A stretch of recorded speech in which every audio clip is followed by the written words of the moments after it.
आपके हाथ में एक लोटा जल पकड़ा देगा, गुरु आपको भगवान तक पहुंचा देगा। पर भगवान क्या करता है, ईश्वर क्या करता है?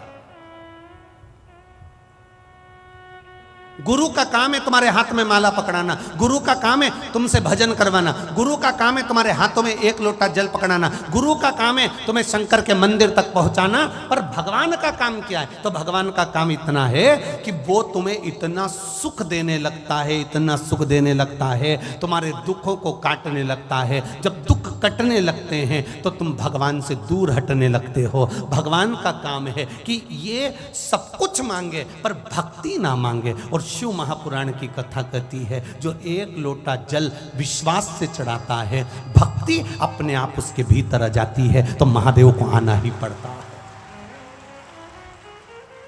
गुरु का काम है एक लोटा जल आपके हाथ में पकड़ाना, गुरु का काम है आपके हाथ में माला पकड़ाना, गुरु का काम है आपको मंदिर तक ले जाकर छोड़ देना, गुरु का काम है आपको भजन तक लाकर छोड़ देना, गुरु का काम है आपको शिव महापुराण तक लाकर छोड़ देना।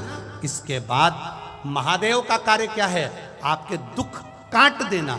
दुख कट जाएगा, आपका दुख कटा, फिर आप धीरे धीरे भगवान के मंदिर जाना छोड़ दोगे कि अब मेरा काम हो गया, अब बाद में चली जाऊंगी, अब मैंने पशुपति व्रत करा तो मेरा काम हो गया, अब मैं बाद में कर लूंगी। अब दुख कट गया तो आपने मंदिर, देवालय, तीर्थ, व्रत थोड़ा कम कर दिया। कम करा क्यों? तो महादेव से पूछा गया ऐसा क्यों करा? तो कि गुरु ने तो इसके हाथ में एक लोटा जल पकड़ाया था, माला पकड़ाई थी, भजन पकड़ाया था, ये ज्यादा रोज मेरे मंदिर में आकर सफाई करती रहती और जल चढ़ाती रहती और पूजन करती रहती और बेलपत्र शमी पत्र समर्पित करती रहती। तो शंकर जी कहते हैं फिर मुझे तुरंत हर बार ये बुलाती और मुझे दौड़ कर जाना पड़ता, इसलिए मैंने इसको थोड़ा सा मंदिर से, भजन से, कीर्तन से, शिव पुराण से दूर कर दिया।